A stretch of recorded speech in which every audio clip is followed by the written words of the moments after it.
Translating conic section. Translating conic section means that we move them from the initial position with an origin at 0 and 0, the parent graph, to a new position. Equation of conic section. Ellipse. Center at 0 and 0. X squared over a squared plus y squared over b squared equals to 1. Then x squared plus y squared over b squared plus a squared equals to 1. Then pag center is h and k, we use x minus h squared over a squared plus y minus k squared over b squared equals to 1. Then x minus h squared over b squared plus y minus k squared over a squared equals to 1. Then hyperbola, center at 0, 0 is x squared over a squared minus y squared over b squared equals to 1. Then the other one is y squared over a squared minus a squared over b squared equals to 1. Then center at hk is x minus h squared over a squared minus y k squared over b squared equals to 1. Then y k squared over a squared minus x minus h squared over b squared equals to 1. Here an example of translating ellipse. Write an equation of an ellipse with center of -2 and 4. A vertical major axis of length is 10 and minor axis of length is 8. The major axis is 2a. Since the major axis is length is 10, 2a is equals to 10. Then a is equals to 5. A equals to 5 because we divide 2 to 2a equals to a. Then 10 divided by 2 is equals to 5. Then the minor axis is 2b, which means equals to 8. Then 2b divided by 2 is equals to b. Then 8 divided by 2 equals to 4. Since the center is -2, then 4, which means h is equals to -2. Then k is equals to 4. Then the major axis is vertical, so the equation form is x minus h squared over b squared plus y minus k squared over a is equals to 1. So next is we substitute the value of h and k, then a and b. So x is equal minus, then substitute the value of h and k, then a and b.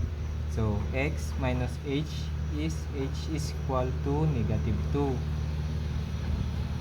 squared over b is equals to 4, so 4 squared plus y minus k, which is 4 squared over a is equal to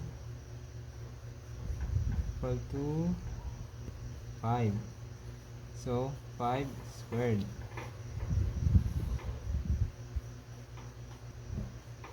Then simplify the equation, so x plus 2 squared over 4 squared is equals to 16 plus y minus 4 squared over 5 squared is equals to 25.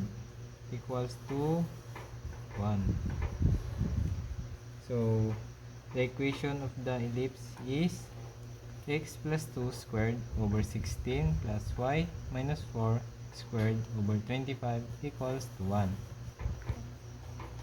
Next is the graph of the equation of the ellipse. So first, ihanapin muna natin yung mga kailangan sa graph, which is the center. Center is, we say the center here is negative 2 and 4. So the center is 2 and 4. Then the h and k is, h is negative 2, then the k is 4. So here is h is equals to negative 2, then k is equals to 4. Then next is the a and the b, which is a is equals to 5.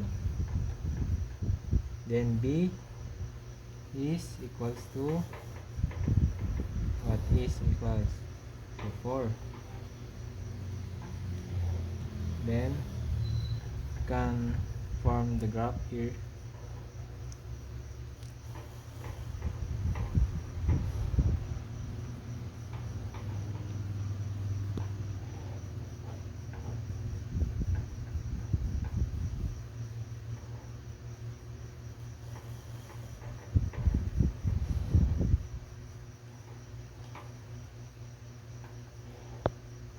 So first we put the center, which is negative 2 and 4.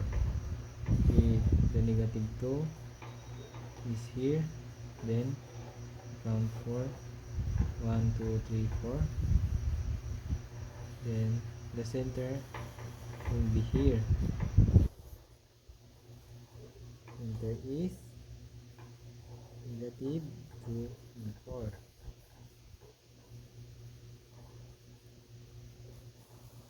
And that's the center. Next is the major axis. Since the major axis is the y-axis, we can count a is equals to 5. So 5 counts tayo up and down. First up. So kulang yung graph natin, magdagdag tayo.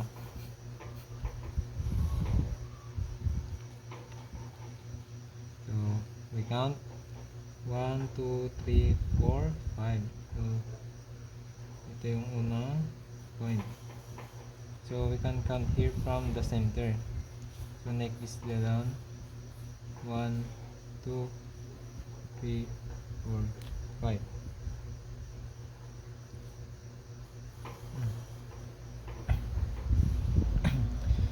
Then next is the minor axis, which is the B. So we can count 4 from left to right from the center. So count 4, 1 2 3 and 4. So it is 4 is at the positive 2. Then next is in the right. I know it's left. So 1 2 3, kulang na naman. Then 4.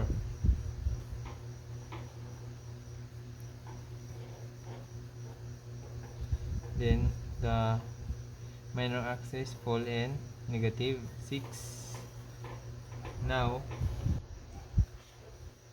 to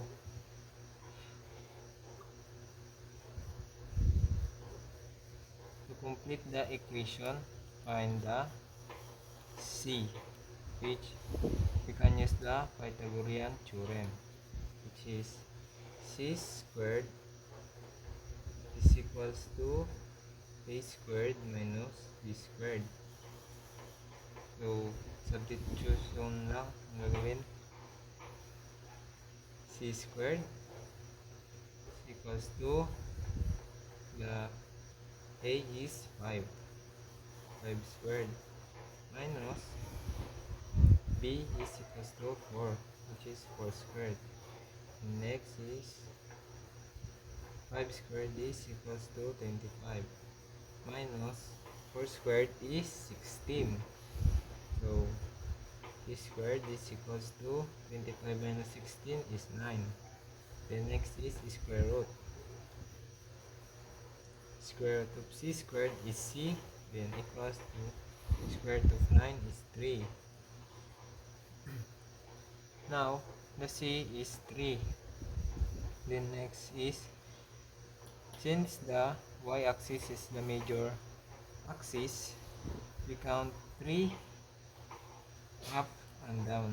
So 1, 2, 3.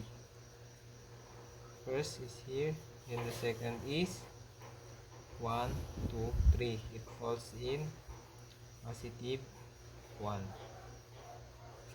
Then we can draw the graph.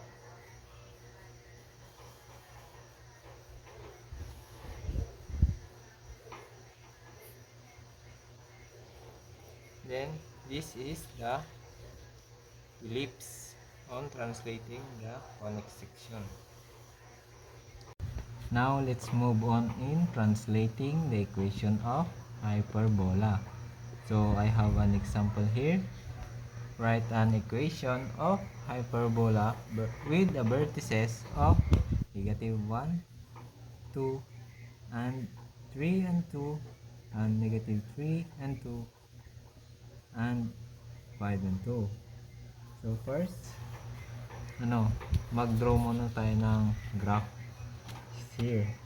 So sabi sa problem natin is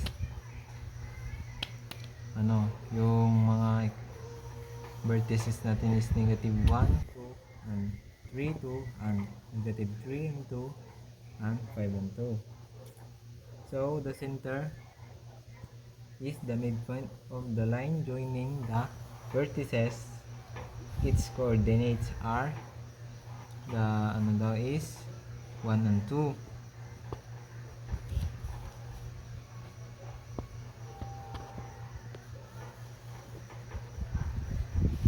Then the distance between the vertices is 2a, and the distance between the foci is 2c, which is 2a equals to 4. So ganun lang sa ginawa natin kanina, di-divide lang natin ulit sa 2 para makuha yung a. So 2a divided by 2 is equals to a. Then 4 divided by 2 is equals to 2. Then the next is the foci, which is 2c. 2c is equals to 8.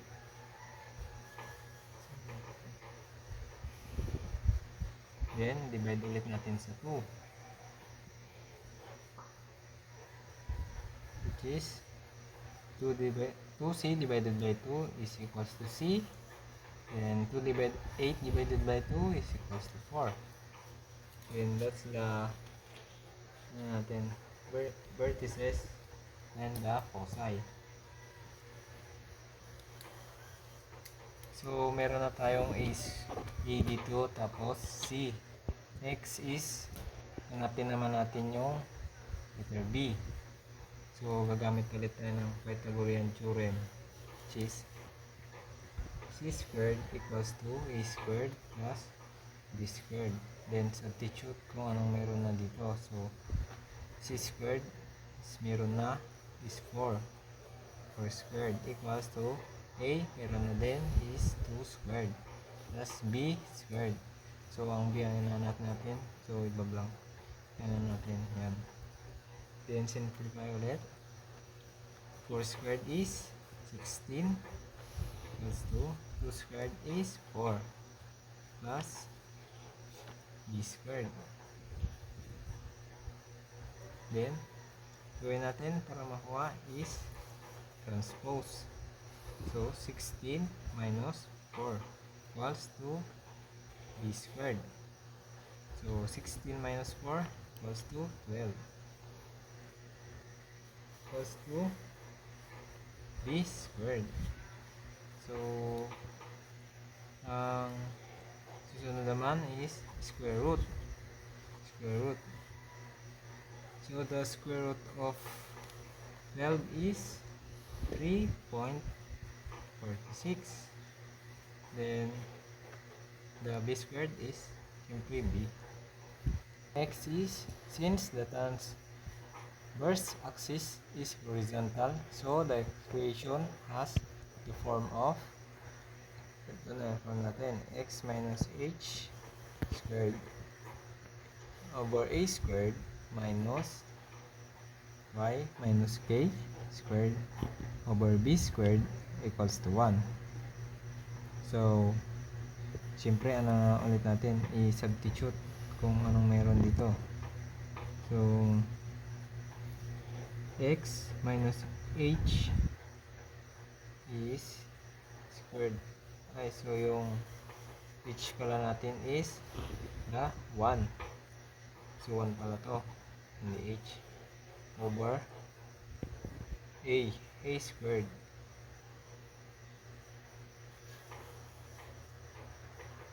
Ay, ano pala, may yung a natin is 2. So, 2 squared to. Minus y minus k natin is 2. 2 squared. Then, over the b. b is the ano. So, hindi natin pwede gamitin yung point dito. So, ito muna ang gagamitin natin, which is the 12. So, di na natin nalagyan ng squared since the b squared is 12. So, simplify ulit. So, x minus 1 squared over 2 squared is 4 minus y minus 2 over 2 to 12 equals to 1. So the equation of the hyperbola is x minus 1 squared over 4 minus y minus 2 squared over 12 is equals to 1. Now, the equation, nahanap na natin yung equation. So, gagawin natin ulit is the graph of the hyperbola. So, x minus 1 squared over 4 minus y minus 2 squared over 12 equals to 1. So, ang gagawin natin ulit, ganun din sa ginawa natin sa ellipse. So, find the center, which is the center is see ito positive and negative 1 and 2. Then the a is equals to 2. Then the b, now you can use the 3.46. So the b is 3.46. Then we can graph it. So the center is 1 and 2. So wait muna ako.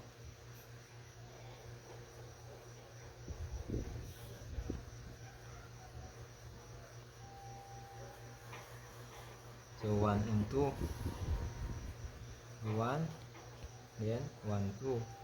So the center will be here. Then next is a is 2. So since the minor axis natin is the a, so magbilang, ang minor axis natin is x pala. So bibilang tayo left and right. So 1, 2, then equals to positive 3. Then next is 1, 2 equals in negative 1. Next is the major axis, which is the y. Then this 3.46. So bilang tayo ng 3.46. 1, 2, 3, then 146 will be here. The next is sa baba naman. So 1, 2, 3, then 0.6. The next is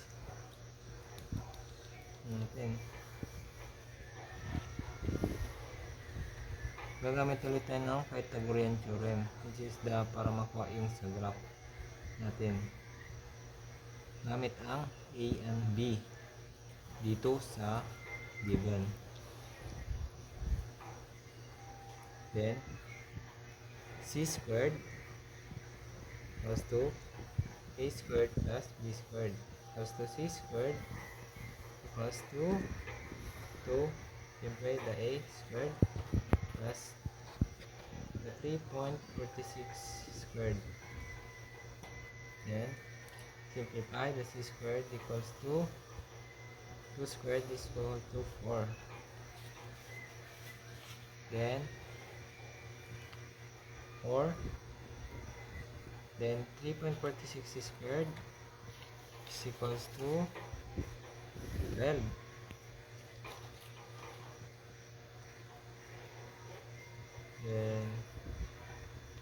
Then simplify C squared equals to 4 plus 12 is 16.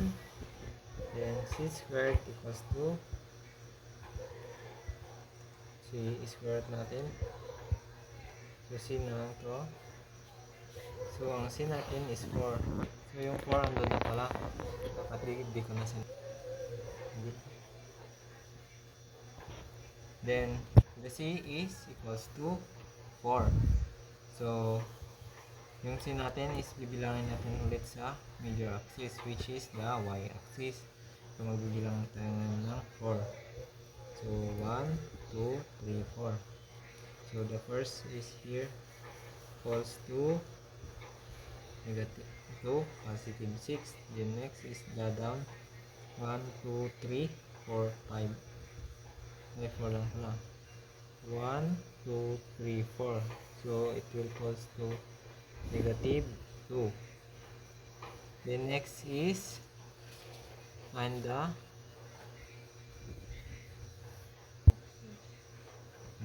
asymptote. So asymptote, the equation is m equals to positive and negative b over a.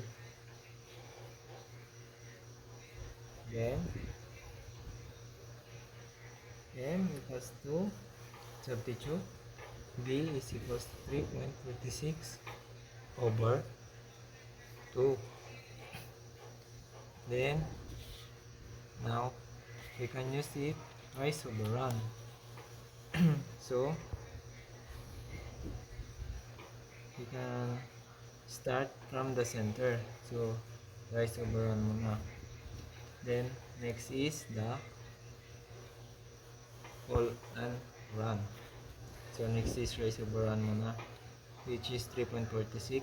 It's 1, 2, 3, then 0.46. Then magbilang ulit tayo ng dalawa, 1, 2, which is dito siya. Then next is equate natin na magtama sa center, which is ganyan. Then next is baba naman is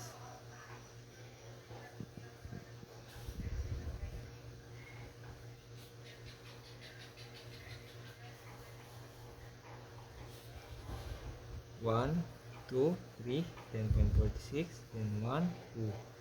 So ito siya.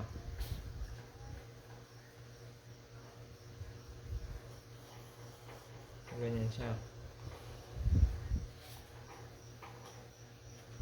Then we can draw the curved line here.